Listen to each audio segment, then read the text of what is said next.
시청자 여러분 안녕하십니까? JJC 뉴스포 시작합니다. 수감 중인 박근혜 전 대통령이 신년 특별사면 대상자로 선정됐습니다. 문 대통령이 김진국 청와대 민정수석의 사의를 수용했습니다. 이준석 국민의힘 당대표가 선거위원회의 모든 직책을 내려놓았습니다. 윤석열 후보가 전북을 방문해 언급한 발언이 도마 위에 올랐습니다. 공시가가 주택, 토지 모두 내년에 모두 상승할 것으로 보입니다. 정치 소식 전해드리겠습니다. 수감 중인 박근혜 전 대통령이 신년 특별 사면 대상자로 선정됐습니다. 2022년 신년이 도래하자 법무부가 신년 특별 사면 대상자 선정에 들어갔습니다. 이번 심사는 문재인 정부의 5번째 특사로 사실상 마지막이 될 가능성이 높습니다. 이에 여야에선 수감 중인 전직 두 대통령, 이명박, 박근혜에 대한 사면 논의 재가열됐습니다. 여권은 국민 정서를 언급하며 사면에 반대하고 야권은 두 전 대통령의 건강이나 국민 통합을 이유로 사면을 주장했습니다. 이명박, 박근혜 두 전직 대통령에 대한 형 집행정지를 결정해 주십시오. 그분들이 잘못이 없어서가 아닙니다. 이만하면 충분하지 않습니까? 법무부는 지난 20일부터 21일 양일간 사면심사위원회를 열고 특별사면 대상자 심사 선정 작업을 시작했습니다. 사면의 원칙과 기준들은 정해져 있습니다. 상당한 규모가 될 것이라고 생각합니다. 심사 첫날인 20일에 열린 회의에선 주로 생계형, 일반 형사사범에 대한 논의가 이뤄졌습니다. 둘째 날인 21일엔 집회사범 등에 대한 심사가 이뤄졌으나 두 전 대통령은 사면 대상에서 제외됐습니다. 문재인 대통령은 올해 초 신년 기자회견을 포함 여러 차례 두 전직 대통령의 사면을 조건으로 국민 공감대를 내세워왔으며 최근까지도 청와대는 사면에 대해 논의된 바 없다고 선을 그었습니다. 과거의 잘못을 부정하고 또 재패 결과를 인정하지 않는 차원에서 사면을 요구하는 이런 움직임에 대해서는 국민들의 상식이 용납하지 않을 것이라 생각하고 저 역시 받아들이기가 어렵습니다. 하지만 지난 24일 문재인 대통령은 박근혜 전 대통령을 특별 사면하고 한명숙 전 국무총리를 복권하기로 결정했습니다. 당초 청와대는 박 전 대통령의 사면에 부정적 기류가 강했지만 박 전 대통령의 건강 상태가 악화돼 문재인 대통령은 여권 핵심 인사들의 의견을 수렴해 박 전 대통령의 사면을 결단했습니다. 정부는 2021년 12월 31일자로 총 3,094명에 대하여 특별 사면을 단행합니다. 전직 대통령, 전직 국무총리에 대한 사면, 또 사회적 갈등 사건에 대한 사면을 통해서 국민 대화합을 이루자 하는 것이 기본적인 취지가 되겠습니다. 문재인 대통령은 정부의 발표 직후 박경미 청와대 대변인을 통해 박 전 대통령의 건강 상태가 많이 나빠진 점을 고려했다고 사면 배경을 밝혔습니다. 박 전 대통령의 경우 5년 가까이 복역한 탓에 건강 상태가 많이 나빠진 점도 고려했습니다. 박 전 대통령은 국정농단으로 지난 2017년 3월 31일에 수감된 지 4년 9개월 만에 사면이 결정됐습니다. 자기소개서에 아버지께서 민정수석이니 많은 도움을 드리겠다라고 작성하며 아파찬스 논란을 일으켰었죠.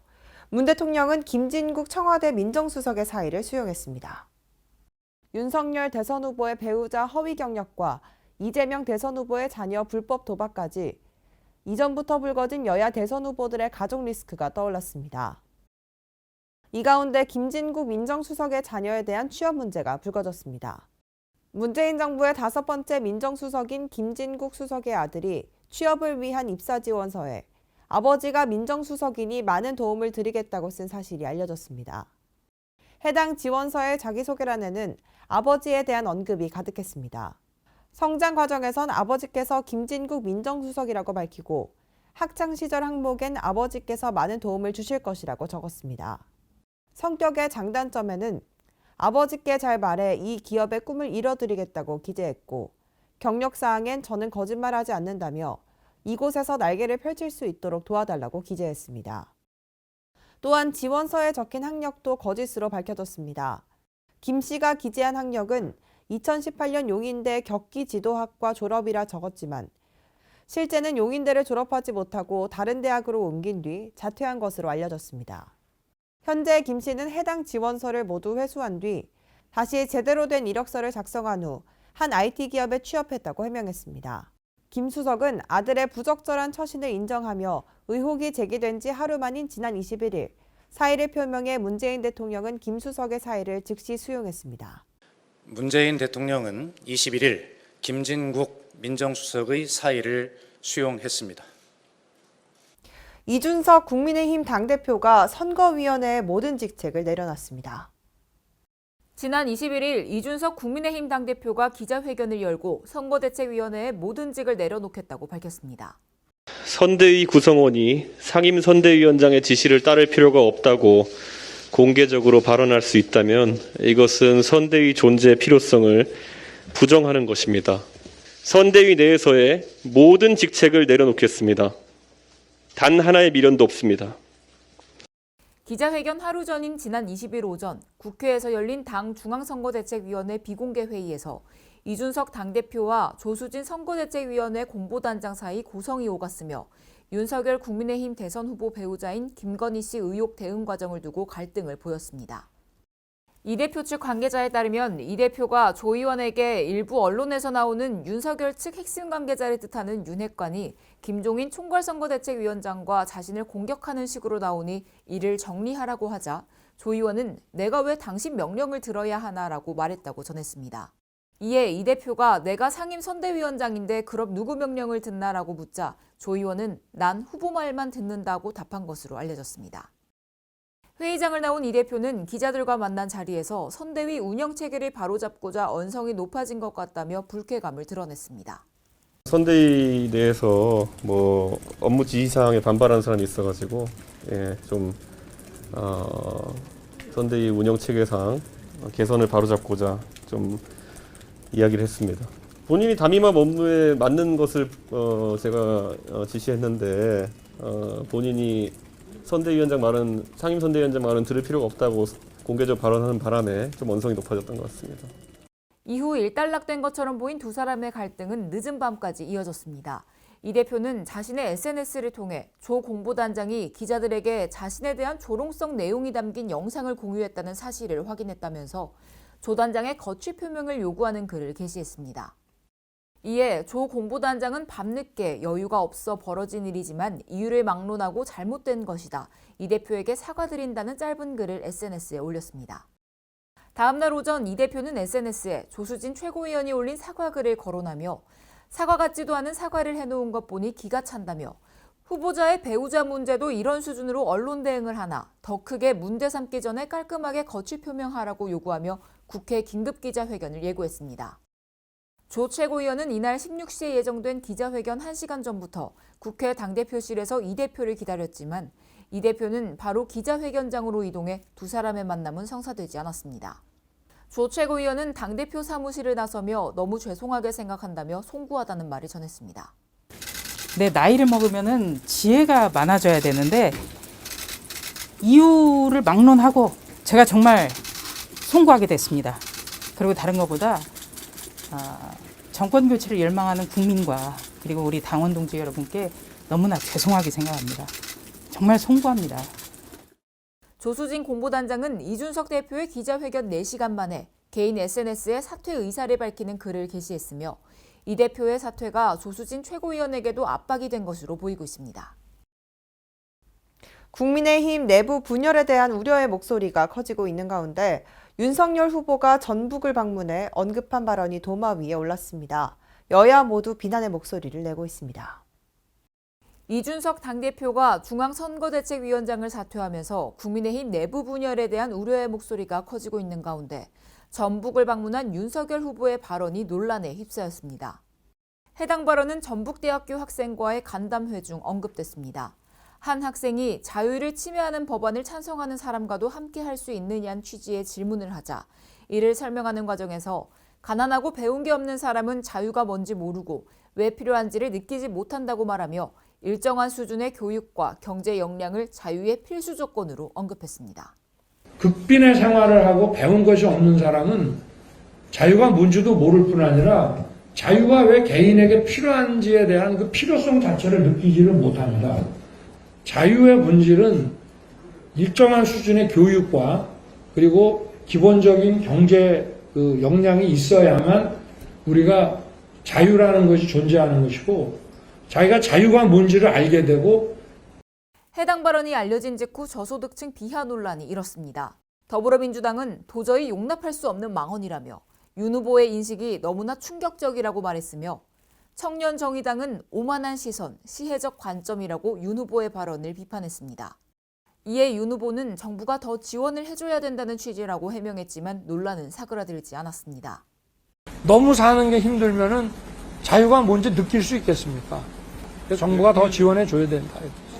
이후 이어진 실업 관련 질의에서 청년 실업 문제를 해결하겠다며 제시한 윤 후보의 답변도 도마 위에 올랐습니다. 앱을 깔면은 어느 기업이 지금 어떤 종류의 사람을 필요로 한다고 하는 것을 실시간 정보를 얻을 수 있을 때가 아마 여기 아마 한 1, 2학년 학생이 계시다 하면 졸업하기 전에 생길 것 같아요. 윤 후보가 해결책으로 제시한 방안은 이미 오래전부터 여러 구인구직 플랫폼에서 상용화됐기 때문에 여당에서는 윤 후보가 시대착오적 발언을 했다며 비판했습니다. 전용기 더불어민주당 의원은 윤석열발 대박 뉴스라며 구인구직 사이트 인크루트가 1998년 6월에 서비스를 시작했다고 꼬집었으며, 박주민 더불어민주당 최고위원은 워크넷, 잡코리아, 사람인 등을 언급하며 정말 모르냐, 이다지도 무지하며 무례해도 되는 거냐라고 비판했습니다. 이 같은 비판은 국민의힘 지지자 사이에서도 나오고 있습니다. 홍준표 의원이 운영하는 플랫폼 청년의 꿈에 얼마나 세상 물정을 모르면 미래에는 구인구직 앱이 생긴다고 말하고 있을까요? 라는 질문이 달렸고, 이에 대한 답변으로 홍준표 의원은 나도 모르겠어요 이젠이라는 체념하는 듯한 답변을 달았습니다. 한편 윤석열 국민의힘 대선 후보의 장모 최모 씨의 통장 잔고 증명 위조 혐의에 대해 법원이 징역 1년을 선고한 가운데 부인 김건희 씨의 허위 경력 논란과 이준석 당대표의 상임선대위원장 사퇴까지 갈등이 끊이지 않아 지지율에 빨간불이 켜진 상태입니다. 한편 지난 26일 김건희 씨는 기자회견을 열고 자신의 허위 경력 논란에 대해 사과했습니다. 잘 보이려 경력을 부풀리고 잘못 적은 것도 있었습니다. 그러지 말았으려 했는데 돌이켜보니 너무나도 부끄러운 일이었습니다. 모든 것이 저의 잘못이고 불찰입니다.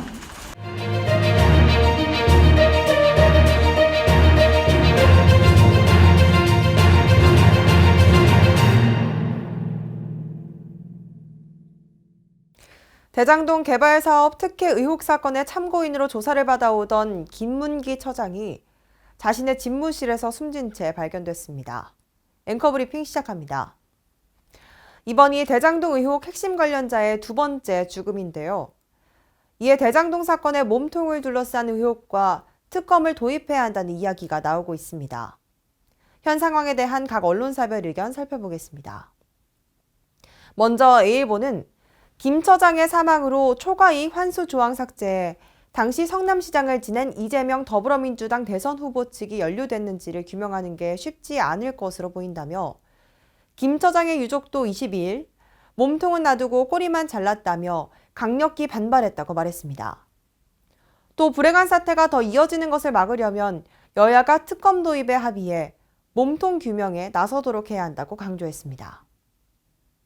다음으로 B일보는 검찰이 미적되는 사이 대장동 윗선 실체를 알고 있을 조연들이 죽음으로 내몰리는 안타까운 사태는 특검의 필요성을 키우는 정황들이라고 말했습니다.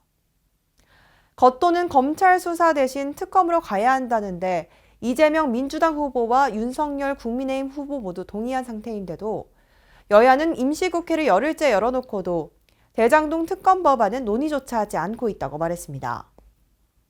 후보들은 국민에게 특검 찬성을 외치고 여야는 국회에서 특검 추진을 뭉개는 이상한 정치 현실이라고 비판했습니다.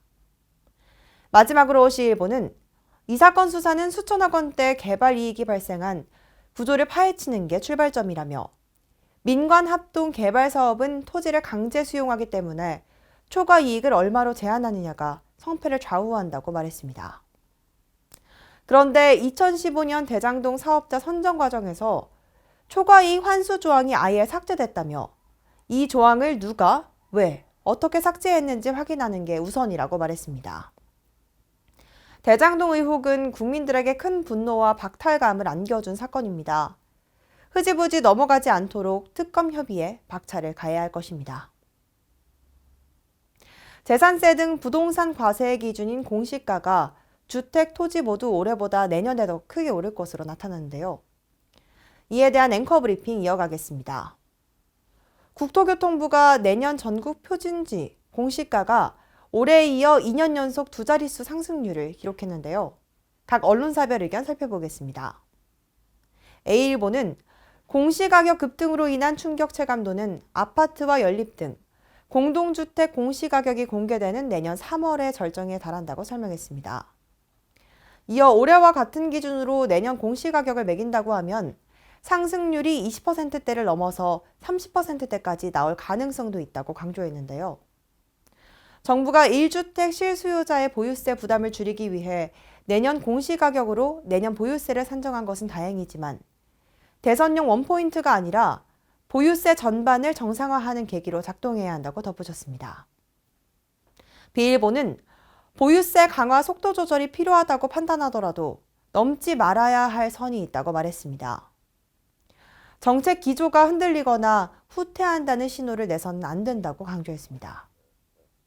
그 이유에 대해서는 1주택 서민 중산층만이 아니라 고가 다주택자들에게도 혜택이 돌아갈 수 있으며 실제로 적용하면 고가 다주택자들의 세금 감소폭이 훨씬 크다고 덧붙였는데요.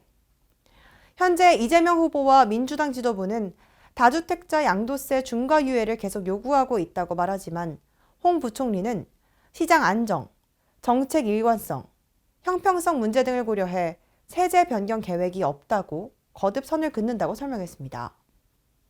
C일보는 정부 여당이 내년 발표될 공동주택 공시가격이 20% 넘게 오를 것으로 예상되자 대선에 미칠 악영향을 의식해 이런 결정을 한 것으로 보인다고 설명했습니다.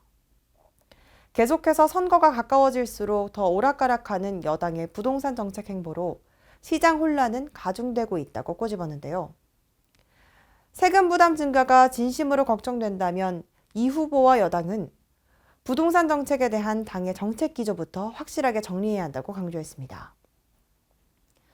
공시지가 현실화는 조세 부담의 불형평성 해소뿐만 아니라 수많은 복지 제도에도 직접 영향을 미치는 만큼 신중한 검토를 통해 국민을 위한 정책을 내세워야 할 것입니다. 주말극 설광화, 방영중지청원이 30만 명을 넘어섰습니다.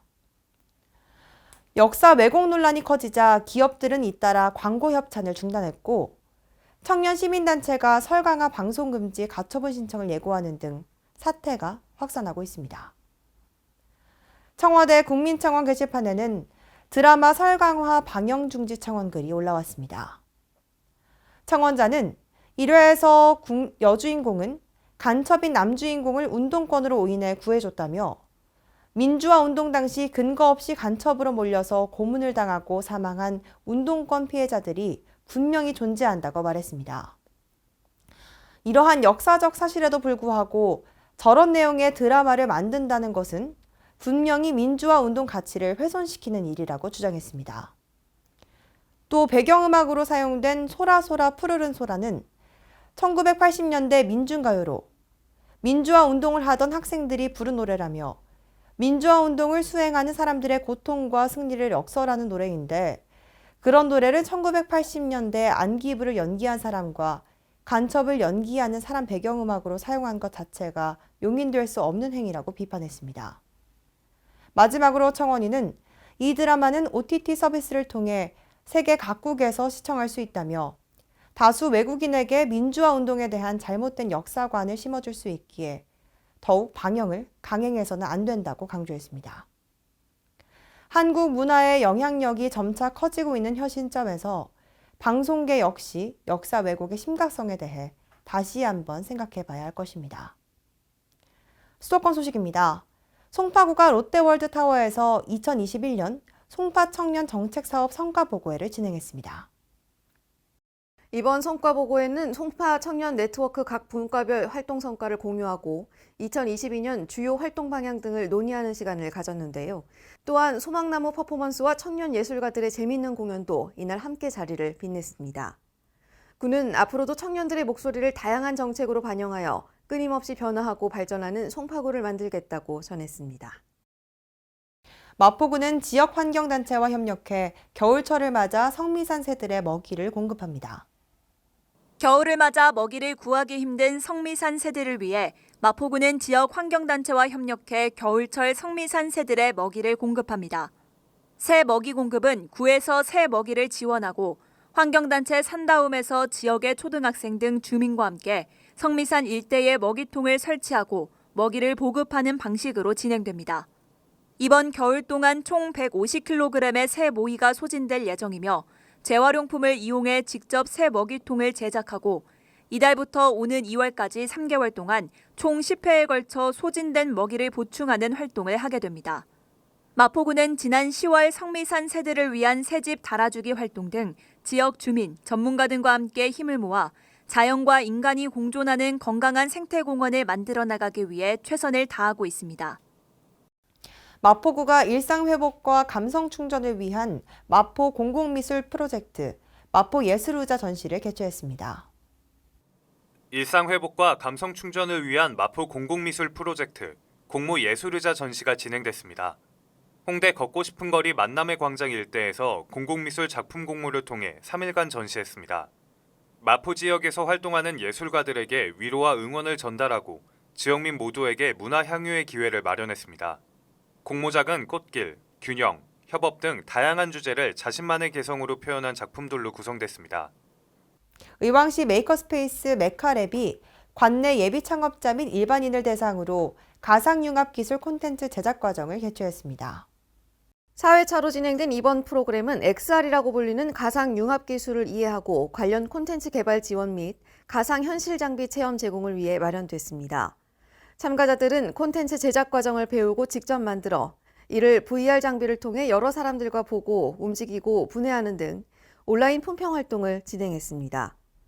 또한 구비된 다양한 장비로 가상현실 세계 활동을 다양하게 체험하는 시간을 가졌습니다. 김상돈 시장은 의왕시에서 4차 산업시대의 핵심 기술인 XR 기술을 활용한 콘텐츠를 만들고 체험할 수 있는 것에 대해 매우 자랑스럽게 생각한다며 참가자들이 미래를 선도하는 메이커가 될 수 있도록 좋은 프로그램을 지속적으로 제공하겠다고 말했습니다.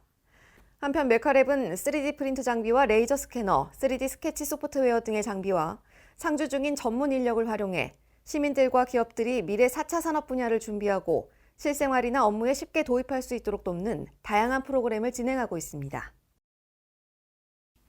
광역시 소식입니다. 최근 오징어 게임, 지옥 등 다양한 K 콘텐츠가 전 세계인의 사랑을 받고 있는데요. 모두 대전시에서 촬영됐다고 합니다. 이를 기념해 대전시는 관련 전시 행사를 개최했습니다. 대전시가 세계적 돌풍을 일으킨 넷플릭스 지옥 관련 전시 행사를 12월 20일부터 2022년 2월 13일까지 2달간 엑스포 시민광장에서 개최합니다. 이번 전시 행사는 대전 시민들에게 지옥의 다양한 콘텐츠들을 직접 체험하고 즐길 수 있는 기회를 제공하고자 마련됐으며 대형 지옥사자 피규어 3종과 새진리회 의장 흉상 등을 만날 수 있습니다. 또한 대전시는 이번 행사를 통해 대전 특수영상 인프라의 우수성과 최근 정부 예비 타당성 조사를 통과한 특수영상 콘텐츠 클러스터 조성 사업 등을 널리 홍보할 계획입니다.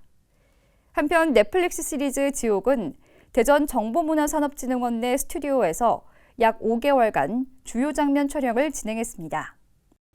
민선 7기 대표적인 약속 사업이죠. 대전시가 동구 가양동 제2시립도서관 건립을 본격적으로 추진합니다. 대전시가 제2시립도서관 건립 착수를 알리는 기념 행사를 개최했습니다. 제2시립도서관은 동구 가양동 현 가양도서관 부지에 290억 원의 예산을 투입해 지하 1층, 지상 3층 규모로 건립되며 동구와 대덕구 주민의 지식 플랫폼이자 지역 커뮤니티 거점 복합 문화 공간으로 조성될 계획입니다.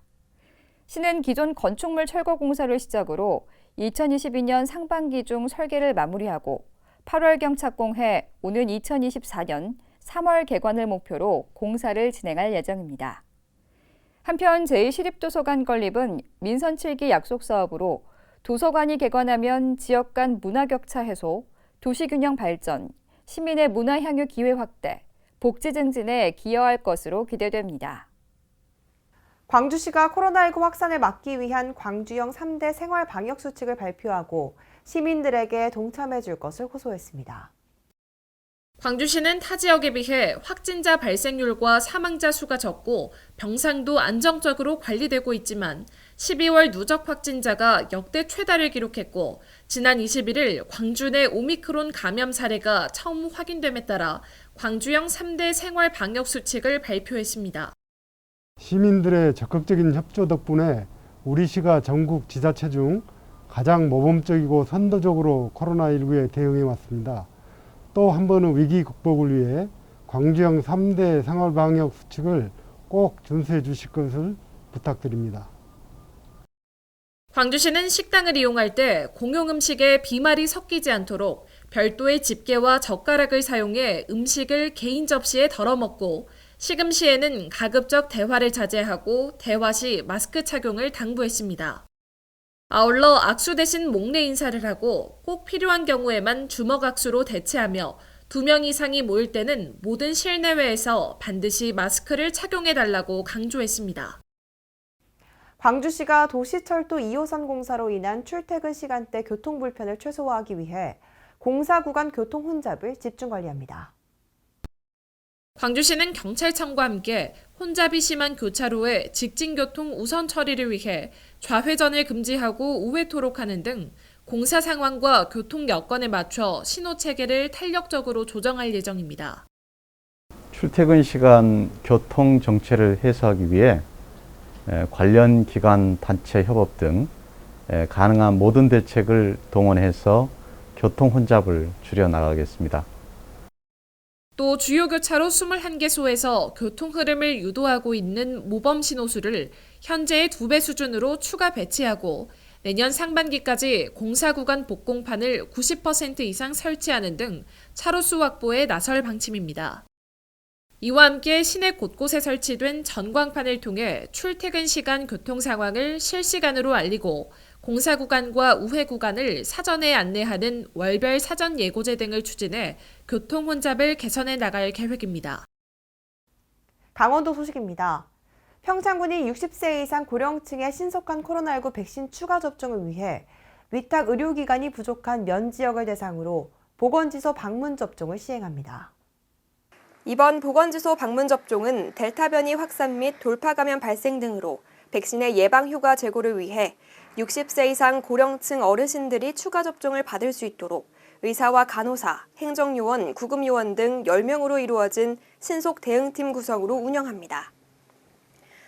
추가 접종 대상자는 총 855명으로 12월 14일부터 15일까지 355명은 미탄 보건지소에서 12월 22일부터 23일까지 500명은 봉평 보건지소에서 방문 접종 운영을 통해 접종을 시행했습니다.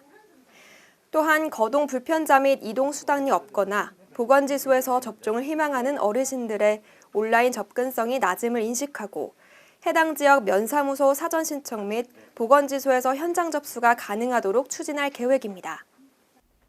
횡성군이 행정안전부에서 주관하는 2021년 맘 편한 임신 통합 제공 서비스 실적 평가에서 우수 자치단체로 선정됐습니다. 맘 편한 임신 통합 제공 서비스는 각 기관에서 제공하는 임신 지원 서비스를 한 번에 안내하고 통합 신청할 수 있도록 한 사업으로 군은 지난해 6월 시범 지역으로 선정됐습니다. 군에서는 엽산제, 철분제 등 전국 서비스 9종과 자체 서비스 4종을 온라인과 오프라인으로 지원하고 있으며 임산부의 날 기념 워크온 연계 등 다양한 사업을 추진해 왔습니다. 한편 2021년 아토피 천식 예방관리 사업 강원도 평가에서도 우수기관으로 선정되어 강원도지사상을 수상합니다. 군은 2013년부터 아토피 천식 예방관리 사업을 추진해 왔으며 학교 및 유치원, 어린이집 44개 교를 대상으로 아토피 천식 안심 학교 운영, 알레르기 질환 안심숲 캠프 등을 운영해 왔습니다. 충청도 소식입니다. 최근 국토교통부가 광역철도 활성화를 위한 지정기준 개선안을 마련했습니다. 현재 대도시 위주로 돼 있는 광역철도 지정기준을 지역 맞춤형으로 개선한다는 건데 세종시청이 기준점으로 추가돼 광역철도 수혜권이 늘어날 전망입니다. 국토교통부가 광역철도 활성화를 위해 광역철도 지정기준 개선 방안을 마련했습니다. 개선 내용은 현재 대전시청 기준으로 반경 40km 이내로 규정된 광역철도 지정기준을 50km 이내로 확대하는 겁니다. 대전시청에서 청주공항까지는 42.5km로 충청북도는 그동안 오근장역에서 환승해 청주공항을 이용하는 방안을 고려했습니다. 하지만 이번 조치로 충청권 광역철도 노선이 청주공항까지 직접 연결돼 이용이 더 편리해질 전망입니다. 게다가 세종시청이 기준 지점으로 추가돼 수혜 지역도 확대될 전망입니다. 세종시청이 기준 지점이 되면서 충북 진천과 영동, 충남 논산과 천안이 반경 구간에 포함됩니다. 이럴 경우 충청권은 다액 구조로 발전할 수 있는 계기를 마련할 수 있을 전망입니다. 국토교통부는 이번 개선 방안에 대한 의견 수렴을 위해 전국 16개 시도 관계자들을 대상으로 설명회를 진행할 예정입니다. 이후 내년 초 개선 방안을 확정하고 관련 법령 개정 절차를 진행할 예정입니다. 경상도 소식입니다.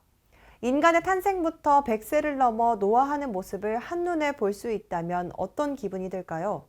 양산시에서 첨단 기술을 통한 특별전 휴먼 라이프가 개최됩니다. 양산시는 오는 3월 31일까지 인간의 탄생부터 100세를 넘어라는 주제로 3D 과학체험관 특별전 휴먼 라이프를 양산 시내를 한눈에 내려다 볼 수 있는 특별한 공간인 양산타워 홍보관에서 개최하고 있습니다. 첨단 과학기술을 연계해 인간의 탄생, 성장과 노화, 건강한 삶을 체험형 콘텐츠로 전시한 이번 전시는 누구나 무료로 관람할 수 있으며 3D 과학체험관 홈페이지 사전 예약 후 관람할 수 있습니다. 오전 10시부터 총 7회차 50분 체험으로 회당 40명 제한으로 진행되며 자세한 내용은 홈페이지를 참조하면 됩니다. 전라도 소식입니다. 여수시가 국민권익위원회가 발표한 2021년도 공공기관 청렴도 측정 결과 시 단위 기초지방자치단체 중 최고 등급인 2등급을 달성했습니다. 여수시는 지난해보다 청렴도가 2단계 수직 상승했으며 특히 재세정 분야의 외부 청렴도와 인사 업무 내부 청렴도가 큰 폭으로 상승해 종합 청렴도 2등급을 받았습니다. 외부 청렴도 개선을 위해 시민들 누구나 익명으로 신고할 수 있는 청렴소통 우편함 운영, 내부 청렴도를 위해 갑질 피해 상담 지원센터 등을 운영하고 있으며 내부 공직자를 위한 의식개혁 프로그램도 확대 운영 중에 있습니다. 여수시가 전라남도 주간 2021년 평생교육운영평가에서 최우수상을 수상했습니다. 여수시는 지역 특성을 살린 프로그램 운영과 지역민 취업 연계 조직 운영, 평생학습동아리 손말연구회의 수어 홍보 활동 등에서 높은 평가를 받았습니다.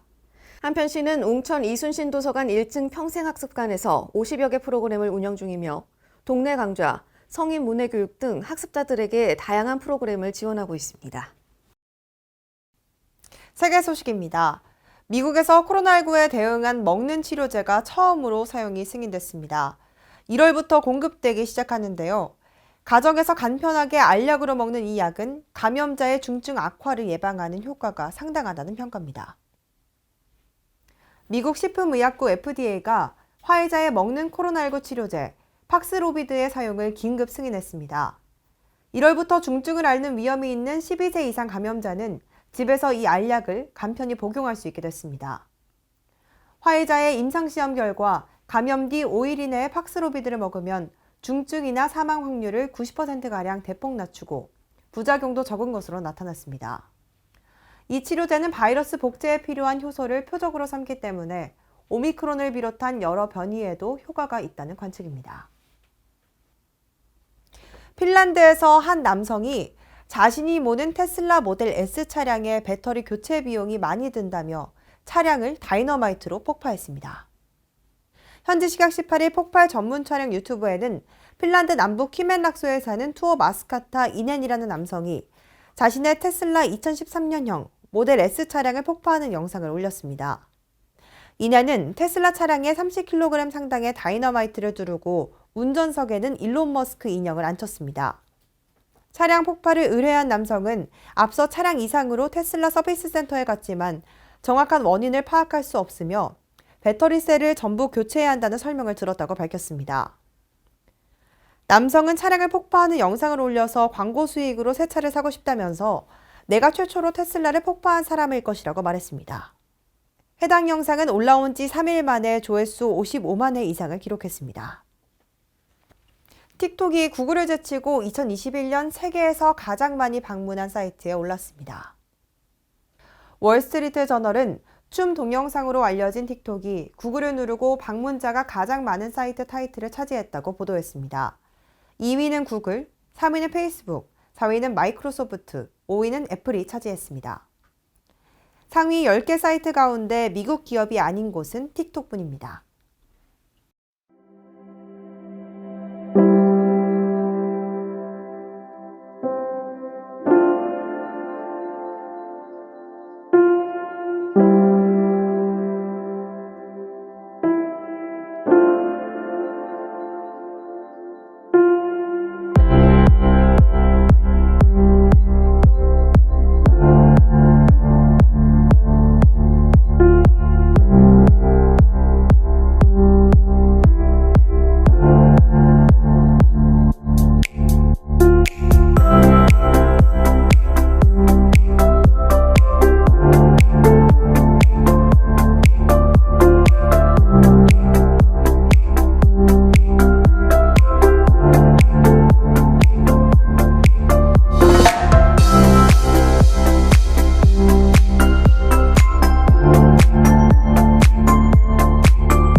알코올 사용장애는 과도한 음주로 인해 정신적, 신체적, 사회적 기능에 장애가 오는 질환입니다.